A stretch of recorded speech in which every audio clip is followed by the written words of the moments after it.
ओम नमः शिवाय। आप सभी को बहुत बहुत प्रणाम।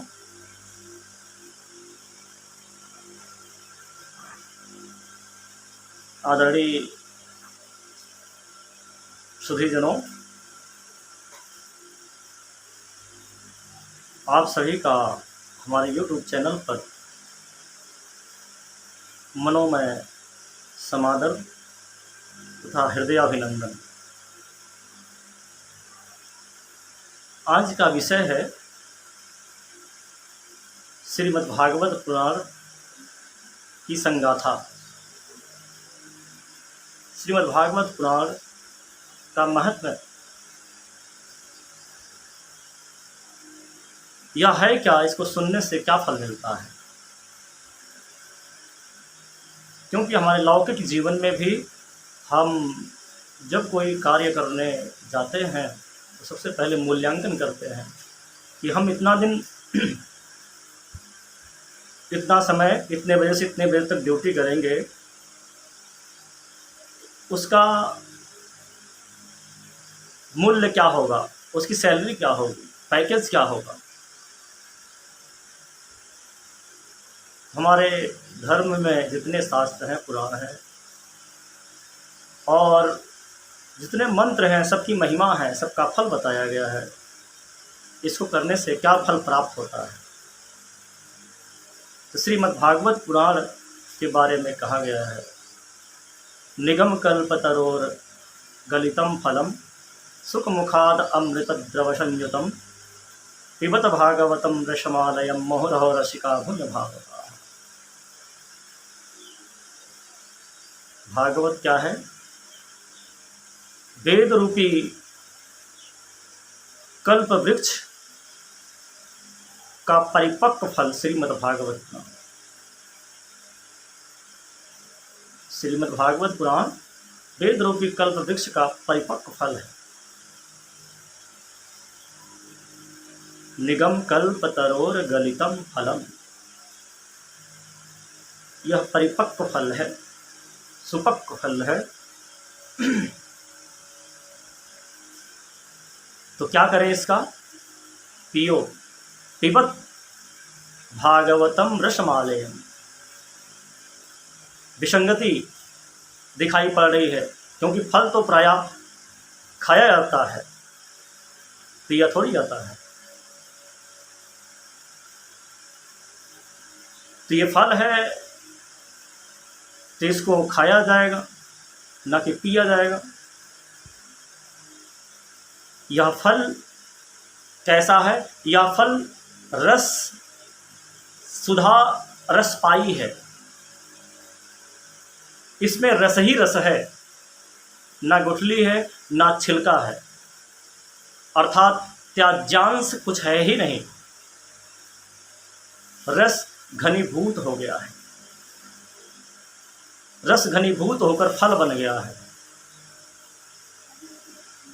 तो श्रीमद्भागवत पुराण में भी त्याज्यांश कुछ है ही नहीं।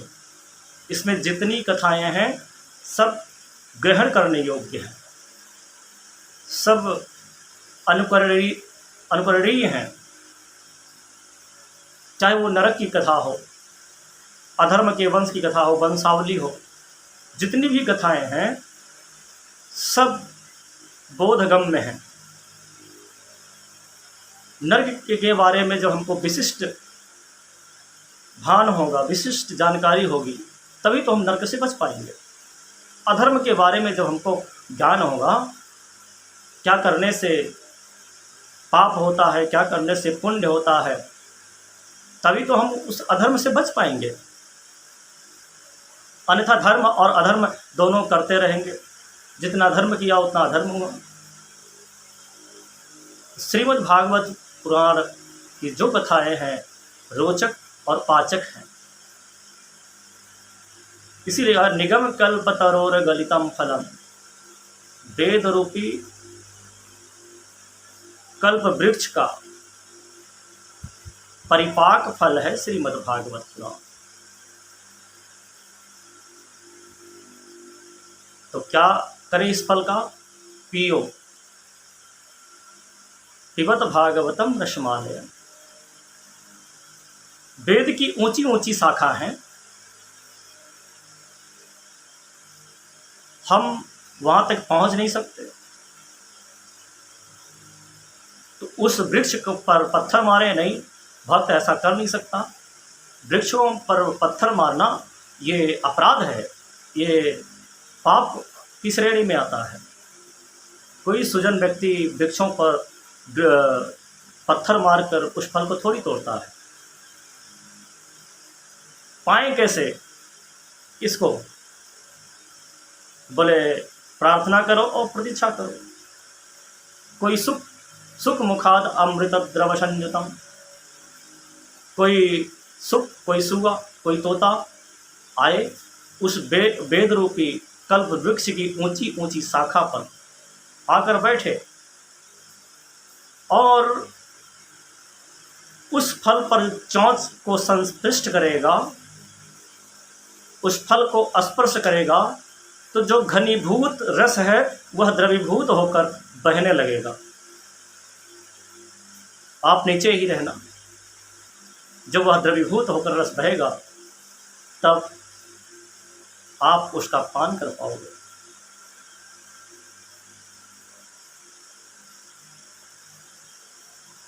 श्रीमद् भागवत की कथा वैसे ही रसीली है तो इसमें सब वेदांत ही, और वेदांत बड़ा ही जटिल होता है, किंतु इसका वेदांत, इसका ज्ञान भी रसीला है।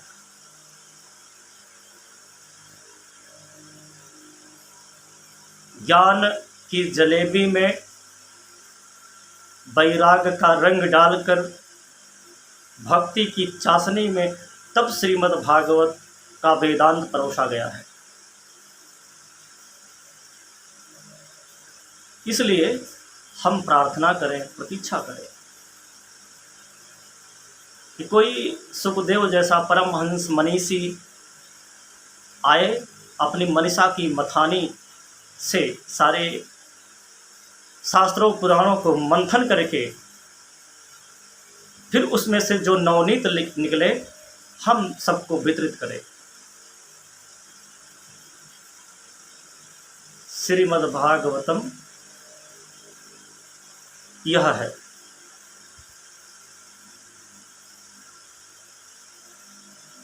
मुहुरहो रसिका भूय भाव का, यह पुनः पुनः बार बार श्रवण करने योग्य है, पान करने योग्य है। इसका पान कहाँ से किया जाता है? इसका पान यहाँ से नहीं किया जाता, यहाँ से किया जाता है, कान से। तो हमें प्रतीक्षा करें कि कोई मनीषी आए, और श्रीमद् भागवत की कथा तो वैसे ही परम मधुराति मधुर है, सुमधुर है, लेकिन जब किसी तोता का चोंच लगता है तो वह अमृत तुल्य हो जाता है, अमृत की धारा बहने लगती है। वैसे ही श्रीमद् भागवत पुराण की कथा रोचक हैं, किंतु जब किसी पारमहंस के श्रीमुख से यह कथा निर्झरित होती है तो यह अमृत बन जाती है, यह अमृत बहने लगता है और श्रोता संतृप्त होने लगते हैं। यह कथा परिपुष्ट करती है और परितुष्ट करती है, संपुष्ट करती है और संतुष्ट करती है, संतृप्त करती है और संतृष्ण करती है। मुहुरहो रसिका भूय भाव का। एक बार सुना, संतृप्त हो गए तो क्या सुना? परिपुष्ट और परितुष्ट। ये परिपुष्ट पूरा हमको शांत कर देती है, आनंद में डुबा देती है, लेकिन जैसे ही कुछ दूरी बनती है फिर वही चीज़ मांगने लगती है। इसमें जो एक बार डूबा वह धन्य हो गया, फिर उसको बार बार चाहिए, बार बार चाहिए। श्रीमद् भागवत पुराण अलब्ध है। यह केवल भूमि अर्थात इस अवनी पर, इस धरा पर, इस पृथ्वी पर ही सुलभ है। मुहुरहो रसिका भुंय भाव का। और किसको प्राप्त होती है?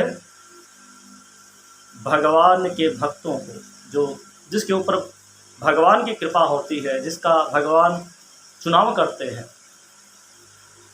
जिसका भगवान सिलेक्शन करते हैं, वही इस कथा का रसपान करता है।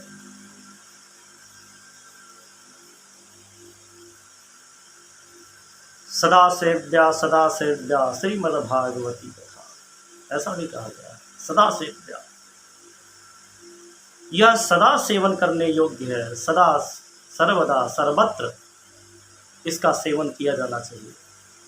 और इसलिए दो बार कहने का मतलब यह है कि सदा सेव्या सदा सेव्या। अगर एक ही बार कह देते सदा सेव्या, इसका मतलब है दो बार कहने का कि इसको बहुत ही गहराई से अनुभव किया हुआ, अनुभूति गम में ऋषियों ने कहा है सदा सेव्या सदा सेव्या। क्यों सदा सेवन करें इसको सदा सेवन करने से क्या फल मिलता है? एतस्माद् परम किंचिन मनः शुद्धै न विद्यते, एतस्माद् परम किंचिन मनः शुद्धै न विद्यते, जन्मांतरे भवेत पुण्यम तदा भागवतम लभेत। इससे बढ़कर मन को शुद्ध करने वाली और कोई उक्ति और कोई साधन नहीं। जन्मांतरे, जन्म जन्मांतर का पुण्यों का जब उदय होता है, तब इस भागवत कथा को श्रवण करने का, पान करने का हमको लाभ प्राप्त होता है। ये कथा अपने आप में बहुत ही रुचिकर है। हमारा 34 कल्याण करने वाली है। इसलिए श्रीमद् भागवत पुराण कथा का श्रवण हमको करना चाहिए। ये मन को शुद्ध करने वाली है, मन को परम विशुद्ध करती है। आज इतना ही। ओम नमः शिवाय।